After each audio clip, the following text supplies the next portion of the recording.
Hi, and welcome back to Mixed Healers. I'm Destiny. And I'm Lisa. And we're going to do a question and answer segment this time. We figured after the first video, it might be smart to get some basic questions out of the way before we get heavy and deep into the other stuff. So one of the questions I was asked recently this weekend was, how did I decide to be a witch?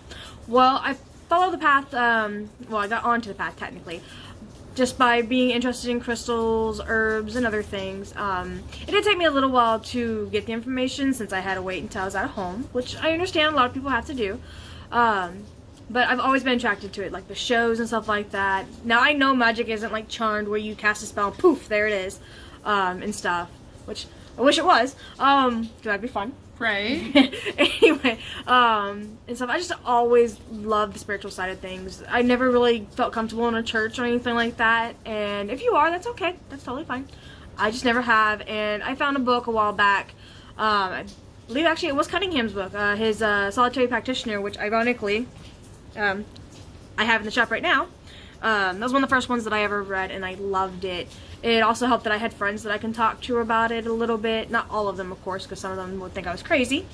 They still do, which I am. Anyway, but I've always loved this stuff, so I decided to research it and learn a little bit more about it, and I fell in love with it. I love the aspects of, worshiping what I do and believing what I do, instead of being like, you have to do this or you're going to hell, or you have to believe this or you're not gonna, whatever it is that it is, whether it's going to Valhalla or heaven or wherever it is that you believe. And I love it because it's nature. There's no competition. No one said do this or this is gonna happen and stuff, and it just always felt right.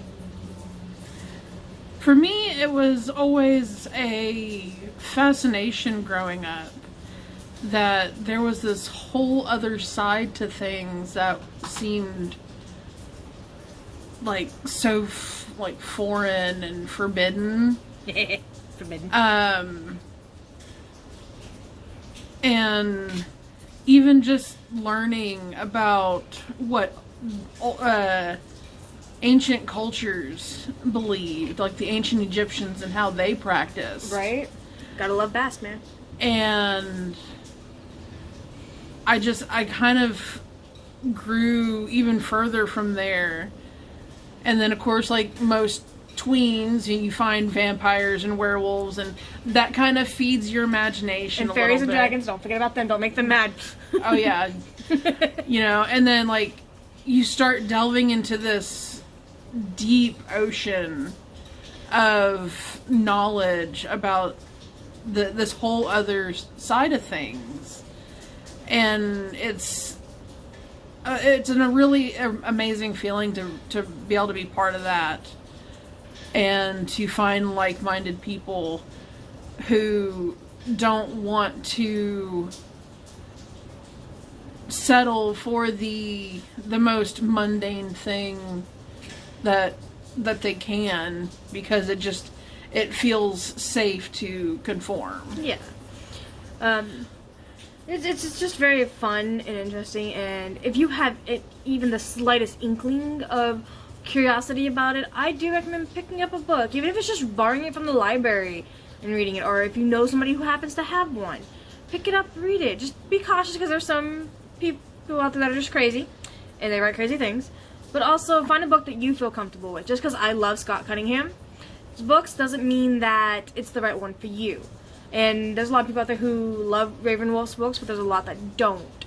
So just find what works for you on that one. And like I said, if you have any inkling towards it, test it, try it, have some fun with it.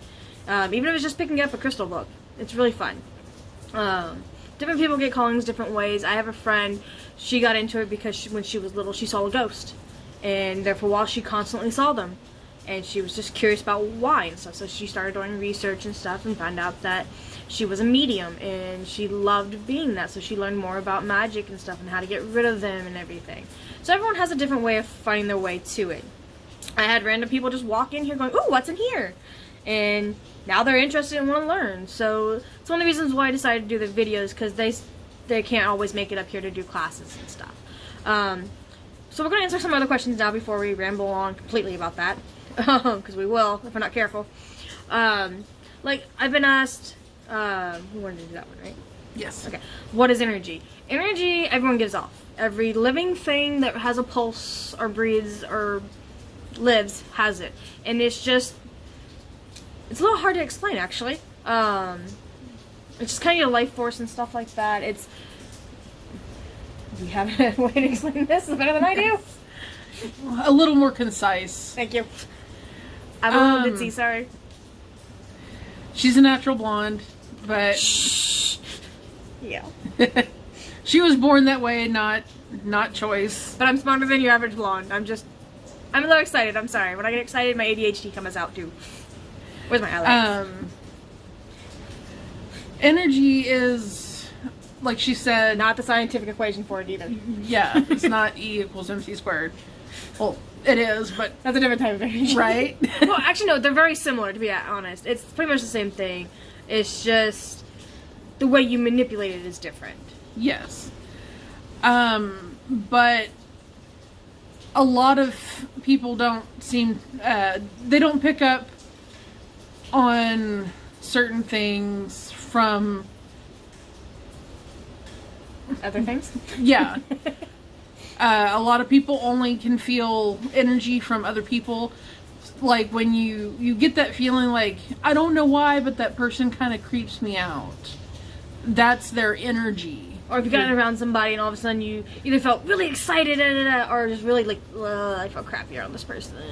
That's their energy that they're giving off. And it's affecting you because your aura picks up on that and stuff. And there's a neat little trick you can do to learn how to do magic. Or not magic, energy. I'm sorry, guys. But I'm going to let her finish what she's saying first. Something that's really interesting is inanimate objects can have their own energy as well as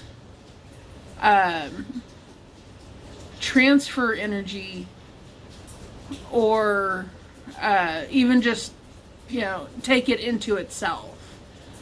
Like there's a stone called crystal quartz.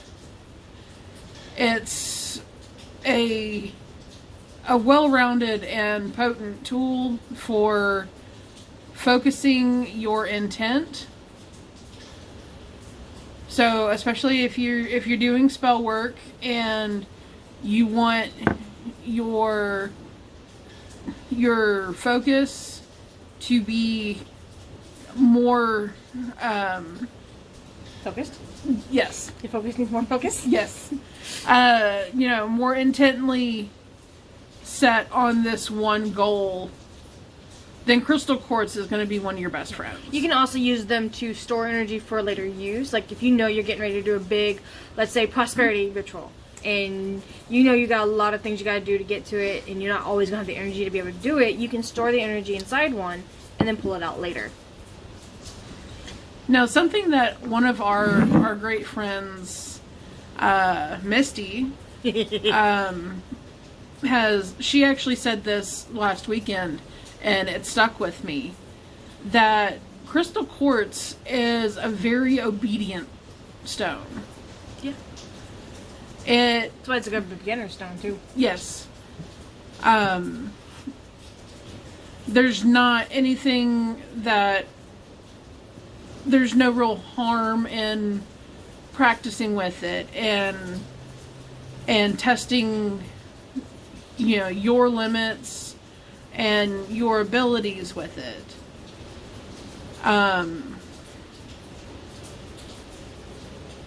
So that's a really good way to kind of ease yourself into,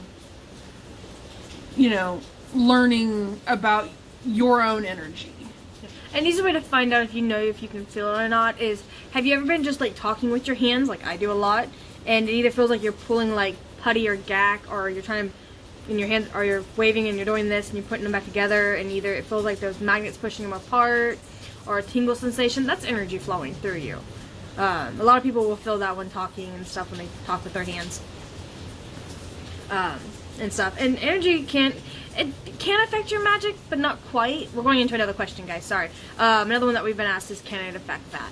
It can if you lack the energy that day. That's why we recommend, you know, storing some in some stones and stuff. Even stones that you carry, whether it's a necklace, a bracelet, a ring, or just a stone you have in your pocket or bra, you know, depending on how you carry it. And so that way you can use it later. Because if you don't have enough energy, you're not going to be able to pull off whatever spell or ritual or wish you're trying to do. So it can affect it in that aspect. And like weather is its own type of energy, like rain. That's a whole different type of energy right there. And that can definitely affect some stuff. Which, right now it's raining, still. Sorry guys. We're in a rainy week.